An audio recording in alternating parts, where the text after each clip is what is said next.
What's up everyone, Mizuki is out and I'm gonna break down all things you need to know about Mizuki. How to build her, how to play her, all these things in a simple manner. So, starting off with her normals, they're your standard Catalyst normal attacks. They don't deal a whole lot of damage, so they're really not all that important. Her skill, on the other hand, is a big ability of hers. When you use it, Mizuki will begin to float around.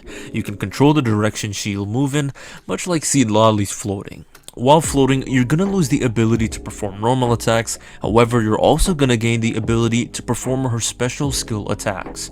So when Mizuki is floating, she will enter the Dream Drifter state. This state enables her to repeatedly attack enemies with AoE animo damage. On top of this, Mizuki's Dream Drifter state will grant a buff to your team's swirl damage, of which is based on her elemental mastery. Because of this, EM is gonna be a very important stat to have. EM is the stat that will both improve her main form of damage, that being swirls, and EM will further increase her swirl damage as the swirl damage buff she will give to your team is also based on her EM. And the buff can be something pretty significant in teams. All swirling units now are much stronger, so Kazuya is a good bit better, but I can't lie, I'm especially interested in Sunfire Jean. Though I can't lie again, the fitting of these two will be kinda weird, but the fact of the matter is that Jean already deals tons of swirl damage with her burst and Sunfire, so to now buff that sounds pretty crazy. So prioritize EM on Mizuki, and her talents actually help you out on this, as Mizuki will gain another 100 EM when her team attacks with swirlable elements. Speaking of talents, another of her talents increase the time she'll be able to float for. In the instant she triggers swirl while floating, she will float for another 2.5 seconds, likewise increasing the number of attacks she'll dish out and the time of her buff. Moving on, next up comes her burst, and you could say her burst is kinda the exact opposite of her skill. When used, it will group enemies together and summon a little Baku on the field. This Baku will occasionally drop snacks on the field, and unlike her skill where you're not really doing much, here you're going to be very active since you want to pick up every snack that's dropped for their different benefits. One of the benefits is that if the character that picks up the snack has over 70% HP, the snack will cause a Moonin shockwave to occur, which is basically an animal attack that is very similar to her skills attack. This mechanic is actually quite good since it enables Mizuki to have another layer of animal application, therefore the number of her swirls and damage output will be a lot better. Alternatively, if a character picks up the snack with an HP that's not higher than 70%, the snack will replenish their health, and this healing does scale off of Mizuki's EM, so you don't have to choose between high heals and high swirls, you're able to have both through EM. For those curious, if you miss any of the snacks that the Baku will drop, they won't remain on the field or even go to waste. After some time, they'll simply explode, so they'll react as you would if you picked them up with over 70% health. With this in mind, when you're leveling her abilities, first prioritize her skill. This is the main form of her damage and the ability you'll be using a ton since, again, you want to float as much as possible. Next, level her burst for greater heals and extra moon and shockwave damage. Finally, you can ignore her normals.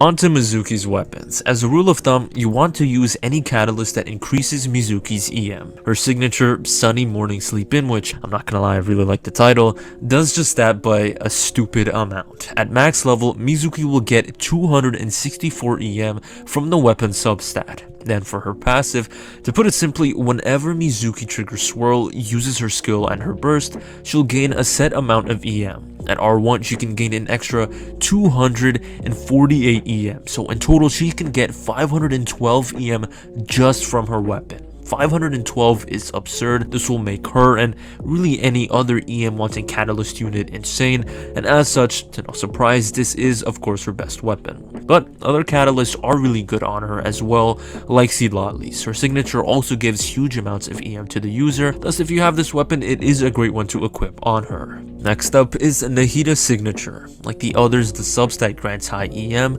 yet its only negative is its passive. The passive is very similar to that of Gilded Dreams, as you'll only gain extra EM based on your teammates' element. Mizuki is probably going to be the sole animal in your team, so she won't be able to gain further EM from this weapon. Moving to 4 stars, you can either use the Mappa Mare or the Wandering Even Star simply for their EM substats. Their passives aren't applicable to Mizuki, but a catalyst that is the Sacrificial Fragments. In addition to EM, the weapon will occasionally end the cooldown of Mizuki's skill, meaning that you can use it more to attack enemies and buff Mizuki's swirls. Aside from these, there's also some strong non-elemental mastery options. For instance, you can use energy recharge based weapons like the Sumeru craftable Fruit of Fulfillment. This catalyst gives EM and energy, so it's a very solid weapon to use. You can also use the prototype Amber, which, yes, it does have HP, it also gives energy to the user, but the main reason for it is that it aids in healing, making it easier to build fanfare stacks if you'll be playing Mizuki with Farina. Finally, there's Thrilling Tales of Dragon Slayer to buff your DPS if you decide to not build Mizuki as a sole DPS or on-field driver. If you're early in the game, this is a weapon you can use, as well as the Emerald Orb and Magic Guide, both for their EM.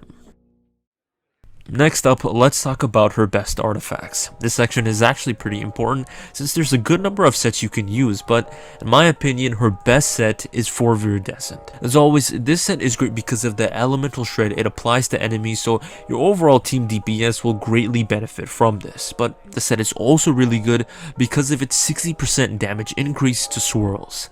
Seeing as this set massively buffs Mizuki's personal damage as well as buffs your team, it's a set you cannot go wrong with, so I highly recommend that you use it. Other than 4 Viridescent, 4 Gilded Dreams is also usable. Again, Mizuki will likely be the only anima unit in your team, but this time around, it's actually a good thing as Mizuki will gain a really nice 230 EM in total.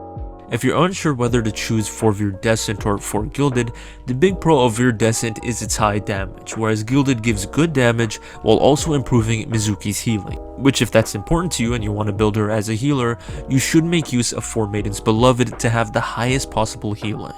Or you can also use Ocean Hued Clam, which I also highly recommend. This set will make both her healing good and have her deal damage based on her healing, which does equate to respectable damage. Then a Song of Days Past, which is similar to the Ocean Hued Clam set in that it's a set both for healing and extra damage. And finally, there's also the option of equipping any 2 sets that increase EM. Though of course this combo will lack any special effects, it's still an easy way to increase her heals and swirls. For some more emphasis on her healing, you can switch one of her EM2 sets for a 2 set that gives healing bonus. If you're in early game, you should either use 4 Gambler for its increase in skill damage or 4 Instructor for an EM increase. Onto main stats, if you're building Mizuki purely for her swirls, simply build her with triple EM. This will ensure she can output the highest swirl damage, but it will also buff her healing and make it quite good. On the other hand, if you purely want to focus on her healing and max that out, then you want to use either EM or Energy Recharge for her Sands, EM on her Goblet, and lastly, Healing Bonus for her Circlet. As for substats, aim for Elemental Mastery and Energy Recharge. Beyond this, you can go for attack or crit substats if you'd like, but they're not necessary.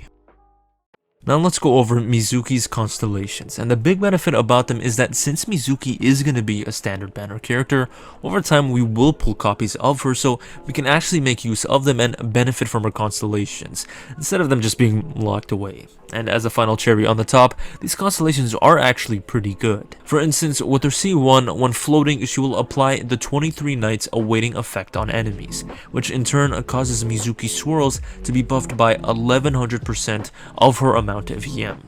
This of course will increase her damage, and her C2 actually follows this notion as well. While floating, for every point of EM she has, Mizuki will increase her team's elemental damage bonus by 0.04%.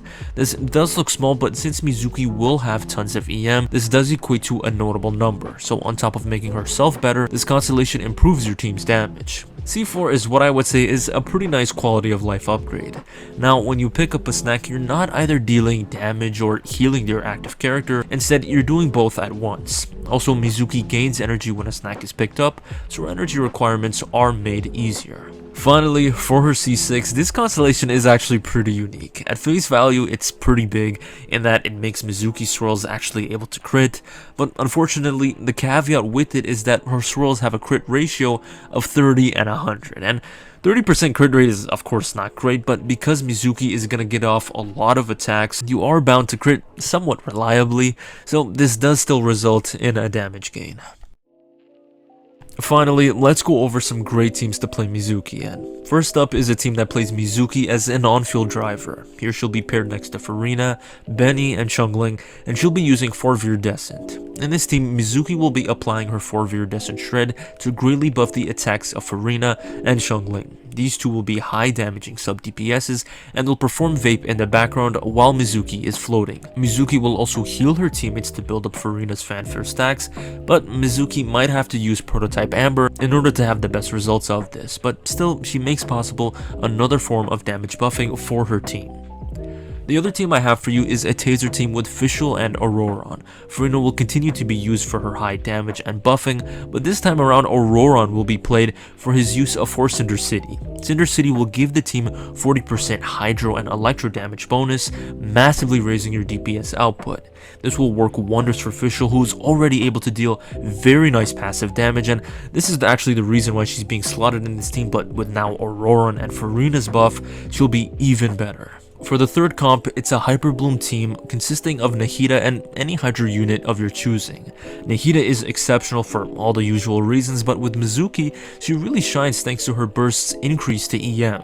This results in about a 300 increase, which will drastically improve Mizuki's performance. For the Electro unit, you can use anyone, but I would use Kuki Shinobu because of how great she is in Hyper Bloom teams, and if you happen to go with Farina again, Kuki's healing will help out with Farina stacks. Well everyone, this is my Mizuki guide. If you enjoyed it, please consider liking and subscribing, and be sure to ask me any questions you may have on her. Thanks for watching, and take care.